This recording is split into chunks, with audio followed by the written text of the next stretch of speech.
بسم اللہ الرحمن الرحیم۔ شب بارات کی عظمت و فضیلت، چونکہ اس رات میں اللہ تعالیٰ کی رحمت سے لاتعداد انسان دوزخ سے نجات اور چھٹکارا حاصل کرتے ہیں، اس لیے اس کو شب بارات کہا جاتا ہے۔ اللہ تعالیٰ نے اپنے محبوب کی امت کو کچھ ایسی راتیں عطا کی ہیں جو اللہ کی رحمتوں، برکتوں اور عنایتوں کی نوید سعید لے کر آتی ہیں۔ شیخ سعدی رحمۃ اللہ علیہ نے کیا خوب کہا تھا کہ رحمت حق بہانہ میں جوید، یعنی اللہ رب العزت کی رحمت اپنے بندوں کی بخشش کے بہانے تلاش کرتی ہے۔ یہ عظیم اور بابرکت راتیں اللہ کی رحمتوں کے حصول کے بہانے ہی تو ہیں۔ ان بابرکت راتوں میں سے ایک رات شب بارات ہے۔ شب بارات کا مطلب ہے نجات اور چھٹکارے کی رات، چونکہ اس رات میں اللہ تعالیٰ کی رحمت سے لاتعداد انسان دوزخ سے نجات اور چھٹکارا حاصل کرتے ہیں، اس لیے اس رات کو شب بارات کہا جاتا ہے۔ شب قدر کے بعد یہ رات تمام راتوں سے زیادہ بابرکت ہے۔ امام غزالی مشافقات القلوب میں فرماتے ہیں کہ جس طرح مسلمانوں کے لیے 2 عیدیں ہیں، اسی طرح فرشتوں کے لیے 2 عید کی راتیں ہیں، جن میں سے ایک شب بارات ہے اور دوسری شب قدر۔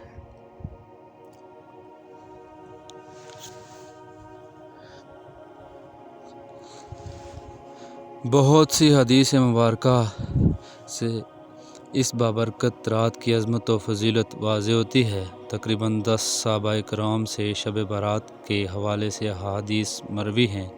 حضرت علی المرتضیٰ رضی اللہ تعالی عنہ سے مروی ہے کہ نبی اکرم صلی اللہ علیہ وآلہ وسلم نے ارشاد فرمایا، جب شعبان کی 15ویں رات آئے تو اس رات میں قیام کیا کرو اور دن کو روزہ رکھا کرو، بے شک اللہ تعالیٰ اس رات میں غروب آفتاب سے لے کر طلوع فجر تک آسمان دنیا پر اپنی شان کے لائق نزول فرماتا ہے اور فرماتا ہے کہ کوئی بخشش طلب کرنے والا ہے اسے بخش دوں، ہے کوئی رزق کا طلبگار کہ اسے رزق دوں، ہے کوئی مصیبت زدہ اسے آرام دوں، ہے کوئی ایسا اللہ تعالیٰ یہ اعلان فجر تک فرماتا ہے۔ سنن ابی ماجہ حدیث نمبر 1388۔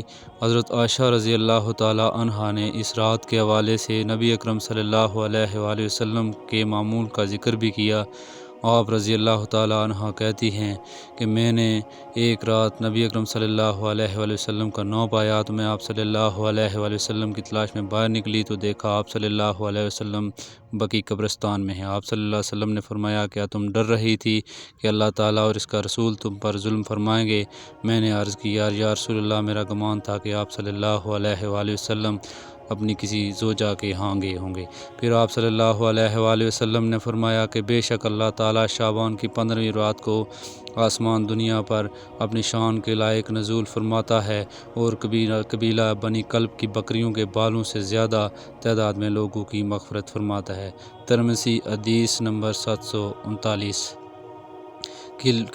قبائل عرب میں قبیلہ بنی کلب سب سے زیادہ بکریاں پالنے کے حوالے سے مشہور تھا۔ اس مقام پر قبیلہ بنی کلب کی بکریوں کا ذکر واضح کرنے کے لیے کیا گیا، جس طرح قبیلہ بنی کلب کے بکریوں کے بال گننا ناممکن ہے، اسی طرح اللہ تعالیٰ اتنے افراد کو جہنم سے آزاد فرماتا ہے جنہیں احاطۂ شمار میں لانا ناممکن ہے۔ اسی طرح نبی اکرم صلی اللہ علیہ وآلہ وسلم ایک مقام پر اس امر کا ذکر فرماتے ہیں کہ اس رات میں اللہ تعالیٰ کتنے لوگوں کو جہنم سے آزاد فرماتا ہے اور کون سے ایسے لوگ ہیں جو اس عظیم رات میں بھی اس کی رحمت سے محروم رہتے ہیں۔ حضرت عائشہ رضی اللہ تعالیٰ عنہا سے مروی ہے کہ نبی اکرم صلی اللہ علیہ وآلہ وسلم نے فرمایا، میرے پاس جبریل آئے اور کہا، شعبان کی 15ویں رات کو اللہ تعالیٰ اتنے لوگوں کو جہنم سے آزاد فرماتا ہے جتنے قبیلہ بنی کلب کی بکریوں کے بال ہیں، مگر مشرک، دشمنی رکھنے والے، قطع طلقی کرنے والے، کپڑا بطور تکبر لٹکانے والے، والدین کے نافرمان اور عادی شرابی کی طرف نظر رحمت نہیں فرماتا۔ شعب الایمان حدیث نمبر 3837۔ مندرجہ والا احادیث میں مذکور محروم افراد کے علاوہ دیگر احادیث میں بھی ایسے افراد کا ذکر ملتا ہے جو اس بابرکت رات میں بھی اللہ کی رحمتوں سے محروم رہتے ہیں۔ مختلف احادیث سے پتہ چلتا ہے کہ تقریباً 10 قسم کے افراد جن کی اس بابرکت رات میں بھی بخشش و مغفرت نہیں ہوتی۔ ان افراد میں مشرک، کینہ پرور، اپنے مسلمان بہن بھائیوں سے دشمنی رکھنے والا، عادی شرابی، عادی زانی، کسی کو ناحق قتل کرنے والا، والدین کا نافرمان، قطع تعلقی کرنے والا، بطور تکبر کپڑا لٹکانے والا اور چغلی کرنے والا شامل ہے۔ ان تمام احادیث سے اس رات کی عظمت و فضیلت سے عیاں ہے۔ اسی طرح مختلف روایات سے یہ بات بھی ثابت ہے کہ اس رات میں انسان کا نامہ اعمال تبدیل ہوتا ہے، جس کا مطلب یہ ہے کہ اللہ تعالیٰ فرشتوں کو ہر شخص کے پورے سال کے معاملات صحائف کی شکل میں دیتا ہے۔ یہاں یہ حقیقت واضح ہے کہ ہماری تقدیر میں سب سے پہلے لکھا جا چکا ہے۔ اس رات میں صرف ایک سال کے امور نافذ کرنے کے لیے صحائف فرشتوں کے سپرد کیے جاتے ہیں۔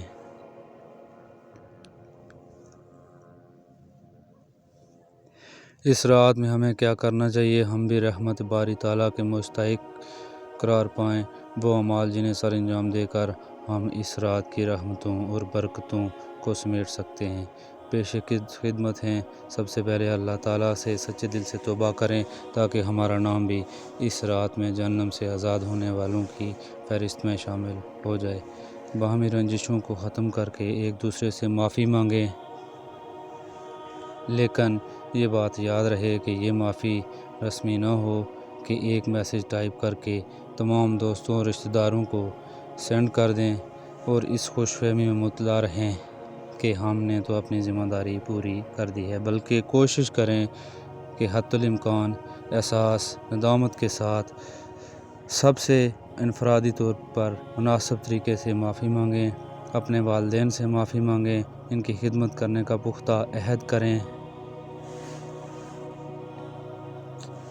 جن کے والدین اس جہان فانی سے رخصت ہو چکے ہیں، ان کے لیے مغفرت کی دعا کریں۔ اس رات قبرستان میں جانا سنت نبوی صلی اللہ علیہ وسلم ہے، اس لیے اگر ممکن ہو تو قبرستان جانے کا اہتمام کریں۔ بقدر وسعت ذکر و اذکار، درود شریف اور تلاوت کریم کا اہتمام کریں۔ 3 مرتبہ سورہ یاسین، 7 مرتبہ سورہ دخان پڑھیں۔ نوافل کی ادائیگی کا اہتمام کریں۔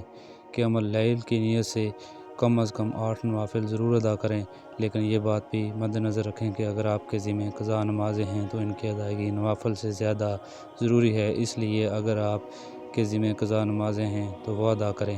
نبی اکرم صلی اللہ علیہ وآلہ وسلم کے فرمان کے مطابق عمل کرتے ہوئے 15 شعبان کا روزہ رکھیں۔ پوری امت مسلمہ کے لیے دعا کریں۔ اگر سچے دل سے درجہ بالا اعمال کریں گے تو اللہ تعالیٰ کی رحمت سے امید ہے کہ ہمارا نام بھی اس رات میں جہنم سے آزاد ہونے والوں میں شامل